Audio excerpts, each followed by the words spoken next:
Santi namanya, gadis cantik berusia 13 tahun itu sedang berada di kamarnya. Sudah tengah malam Santi masih merasa belum ngantuk sama sekali. Semua ruangan rumahnya sudah gelap dimatikan lampunya. Hanya kamarnya saja masih terang dan AC yang menyala sangat kencang yang menghasilkan ruangan kamarnya sangat dingin. Keluarga Santi memang sudah biasa tidur cepat paling lambat jam 9 malam, jadi wajar saja jam 10 malam sudah sepi rumahnya. Sampai semua lampu di ruangan dimatiin, dan setiap minggu Santi pasti begadang tanpa ketahuan. Santi sangat menikmati ketenangan malam itu, tidak ada yang mengganggu seperti siang hari. Suara ibu-ibu yang ngerumpi sangat terdengar jelas, belum lagi adiknya yang selalu saja menjahili Santi. Dan kakak laki-lakinya pun tak kalah menyebalkan dari adiknya. Di malam hari itulah, Santi sangat merasa tenang, hingga akhirnya dia memutuskan untuk begadang, numpung besok adalah hari Minggu jadi dia libur sekolah. Namun terkadang Santi suka memikirkan kejadian-kejadian aneh. Di lingkungannya akhir-akhir ini banyak tetangga-tetangganya yang meninggal, dan meninggalnya tidak wajar. Mereka mati dengan luka bekas tusukan pisau di bagian leher, dan posisinya tepat di tempat tidur.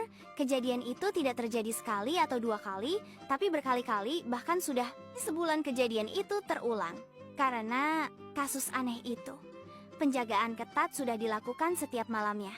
Setiap harinya banyak warga yang bergantian ronda untuk menjaga keamanan komplek, namun tetap saja kejadian itu terulang kembali. Dan semakin lama, komplek ini mulai sepi karena warganya banyak yang pindah, karena tidak mau jadi korban pembunuhan selanjutnya. Jam menunjukkan pukul 10.47. Santi sangat asik memainkan laptopnya dan terpasang headset di kedua telinganya Santi yang sedang menikmati lagu-lagu kesukaannya. Di antaranya adalah lagu Raisa dan Afgan Percayalah, dan lagu keluaran baru tahun 2020.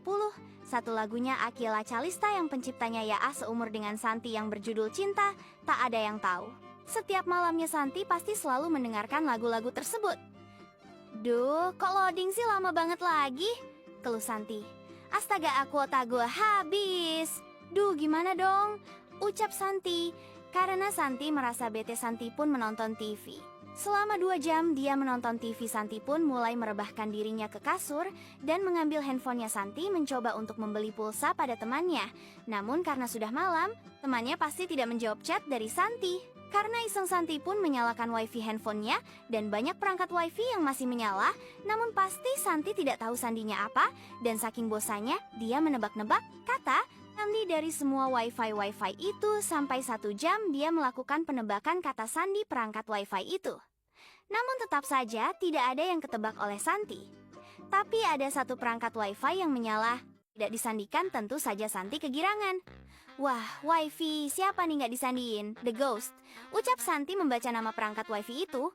Wah, gue pakai aja deh, ucap Santi. Semalaman Santi di kamarnya hanya nonton YouTube sambil ngemil tanpa merasa bersalah.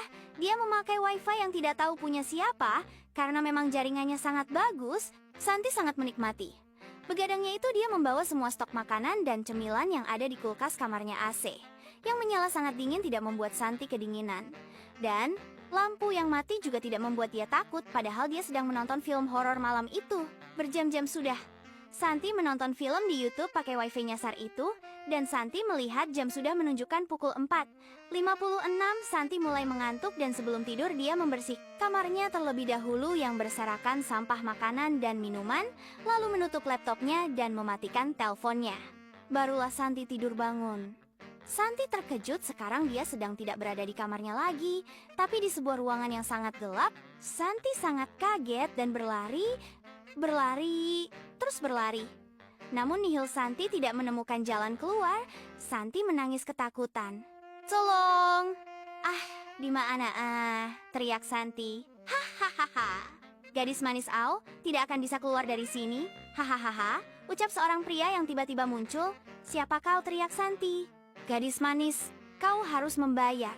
Tidak ada yang gratis di dunia ini, ucap lelaki misterius itu. Siapa kamu sebenarnya? Aku tidak kenal. Bayar apa? Keluarkan aku, ucap Santi menangis.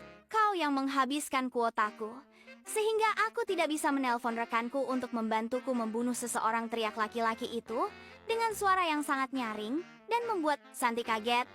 Membunuh? Teriak Santi histeris. Iya, Membunuh, karena kau sudah menggagalkan rencanaku untuk membunuhnya gara-gara kau gadis manis targetku, jadi kabur dan lolos dari cengkramanku.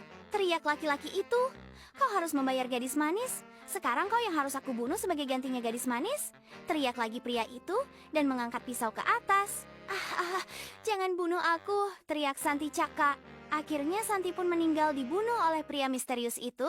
Dan di pagi harinya rumah Santi banyak didatangi orang ramai karena Santi meninggal di tempat tidur dengan keadaan mata melotot.